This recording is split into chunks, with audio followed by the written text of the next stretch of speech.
नमस्कार साथीहरु, तपाईलाई नयाँ कुरा सिकाउनमा फेरि पनि स्वागत छ। आजको यो ट्युटोरियलमा हामी तपाईलाई CSS हाइट र विड्थ को बारेमा शेयर गर्नेछौं। यदि तपाई यस YouTube च्यानलमा नयाँ हुनुहुन्छ भने कृपया लाइक, शेयर अनि सब्स्क्राइब गरिदिनु होला। साथसाथै छेउमा रहेको बेल आइकनलाई पनि दबाउनु होला। साथीहरु, यदि तपाईले प्रिभियस भिडियोहरु मिस गर्नुभएको छ भने प्रिभियस भिडियोहरु पनि हेर्नु होला ताकि तपाईले डिटेलमा बुझ्नु हुनेछ। अब हामी CSS हाइट र विड्थ मा जान्छौं है त। हाइट र विड्थ हामीलाई किन चाहिन्छ भन्ने कुरा म तपाईलाई देखाउँछु। जस्तै हाम्रो हाइट र विड्थ राख्दाखेरि हामीले कुनै पनि इमेजको अथवा कुनै पनि भिडियोको अथवा कुनै पनि तपाईले एउटा आफ्नो वेबसाइटको टेम्प्लेटलाई कतिको हाइट दिने कतिको विड्थ दिने भन्ने चाहिँ तपाईले हाइट र विड्थ को प्रोपर्टिजले तपाईलाई बुझाउँछ। यानी कि तपाईले कुनै पनि वेबसाइटमा तपाईले अथवा कुनै पनि कन्टेन्टलाई तपाईले हाइट विड्थ दिनु पर्यो भने तपाईले हाइट र विड्थ प्रोपर्टिज युज गर्नुपर्ने हुन्छ। हामी यसलाई चाहिँ थ्योरेटिकली भन्दा पनि प्र्याक्टिकली बुझ्छौं ताकि हामीले अझै क्लियर होस्। त्यसको लागि हामी के गर्छौं भन्दाखेरि सबलाइन टेक्स्ट जान्छौं। सबलाइन टेक्स्ट गइसकेपछि हामी एउटा फोल्डर बनाउँछौं। त्यसपछि फाइल बनाउनु पर्ने हुन्छ। कन्ट्रोल एन गर्नुस्, कन्ट्रोल एस गर्नुस् अनि त्यसपछि म जान्छु यहाँ डकुमेन्ट अनि त्यसपछि राख्छु यसमा भनेको यहाँ CSS कम्प्लिट ट्युटोरियल यहाँ मेरो छ। कन्ट्रोल शिफ्ट एन गरे र त्यसपछि म राख्छु यहाँ CSS हाइट एन्ड विड्थ भनेर राख्छु है त।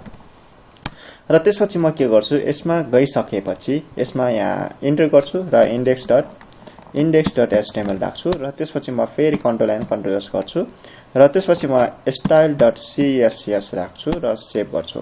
सेभ गरिसकेपछि index.html मा मेरो राख्छु html अनि ट्याब अनि त्यसपछि CSS हाइट भनेर राख्छु, हाइट एन्ड विड्थ भनेर राख्छु अनि त्यसपछि राख्छु यहाँ बडी भित्र एउटा डिप बनाउँछु है त। डिप बनाउँछु ताकि तपाईले बुझाउन मैले सजिलो होस्। डिप भित्र म के गर्छु भन्दाखेरि यसमा यहाँ राख्छु एउटा कन्टेन्ट, कुनै पनि कन्टेन्ट राख्न सक्छु। जस्तै मैले h1 राखे अनि hello happy and beautiful people भनेर राख्छु है त। Hello happy and beautiful people भनेर राखे र मैले सेभ गरे र सेभ गरिसकेपछि म के गर्छु ब्राउजर गर्छु।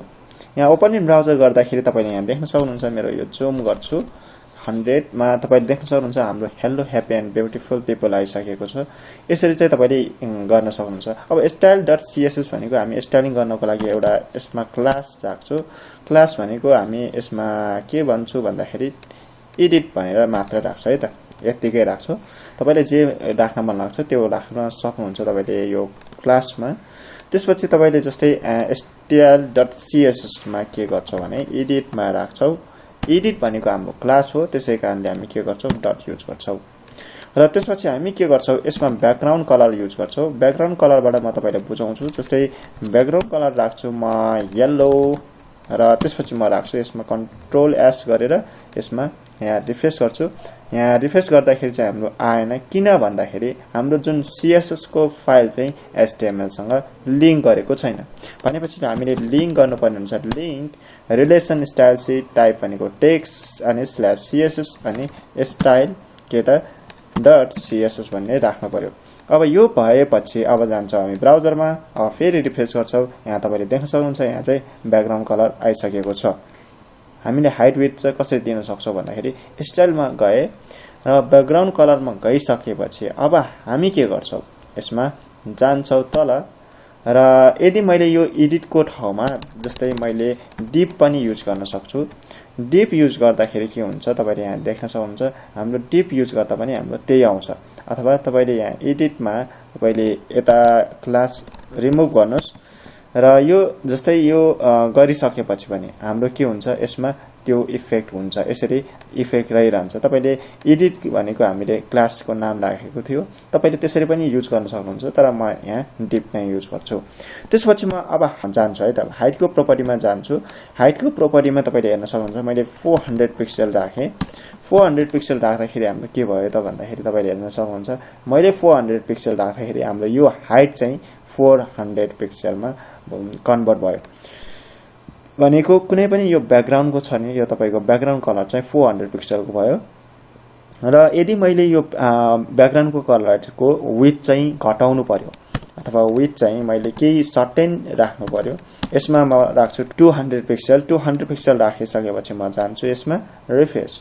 तपाईले यहाँ देख्न सक्नुहुन्छ 200 पिक्सल राख्दाखेरि चाहिँ मेरो के भयो यो चाहिँ यसरी चेन्ज भयो। अब यसलाई इन्स्पेक्टबाट नै हेर्न सक्नुहुन्छ। कन्ट्रोल शिफ्ट आई गर्नुस् अनि त्यसपछि यहाँ तपाईले हेर्न सक्नुहुन्छ यहाँ तपाईको के भइराछ भन्दाखेरि यसमा हाम्रो यहाँ मार्जिन बोर्डर प्याडिङ केही पनि युज गरेको छैन। यसमा तपाईले हेर्न सक्नुहुन्छ हाम्रो यो ब्याकग्राउन्ड कलर भनेको यो कन्टेन्ट हो। कन्टेन्टलाई चाहिँ हामीले कति साइज चाहिँ दिने, कति हाइट दिने, कति विड्थ दिने भन्ने कुरा चाहिँ यो हाम्रो हाइट र विड्थले चाहिँ बुझाउँछ।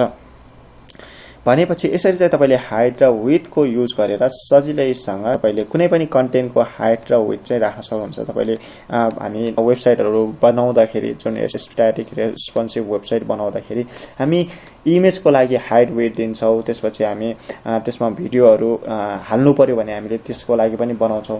धेरै भन्दा धेरै कुराहरुको लागि हामीले हाइट विड्थ हामी सजिलैसँग युज गर्न सक्छौं। आफ्नो टेम्पलेट्सको लागि हरेक चीज तपाईले यो कुराहरु चाहिँ तपाईले बुझ्नु पर्ने हुन्छ। यो धेरै गाह्रो छैन साथीहरु। CSS र HTML तपाईले मज्जाले खेल्नुस् त्योसँग अनि तपाईले सजिलैसँग HTML र CSS प्रयोग गरेर एउटा रेस्पोन्सिभ वेबसाइट बनाउन सकिन्छ। हामीले तपाईलाई प्रिभियस भिडियोमा एउटा CSS फ्लेक्स बक्स फ्रकी भन्ने गेम पनि हालेको छु। त्यसबाट तपाईले CSS को मेनले जुन वेबसाइट चाहिँ रेस्पोन्सिभ बनाउँछ त्यो रेस्पोन्सिभ बनाउनको लागि चाहिँ हामीले त्यो धेरै भन्दा धेरै युज गरिन्छ। अझै हामी प्र्याक्टिकली तपाईलाई बुझाउने छौ। कोडिङ हामी छुट्टै त्यो बनाउने नै छौ। त्यसको रिलेटेड तपाईलाई गेमबाट मात्र हैन कि त्यसमा हामीले कोडिङ गरेर पनि हामीले बुझाउँदाखेरि चाहिँ तपाईले राम्रोसँग बुझोस्। त्यसैकारण चाहिँ त्यसको चिन्ता नगर्नुस्, तर तपाईले एकचोटी त्यो गेम पनि चेक गर्नुस् र खेल्नुस्। आजको भिडियोमा यति नै। हामी नेक्स्ट भिडियोमा बक्स मोडेलको बारेमा शेयर गर्नेछौं। धन्यवाद।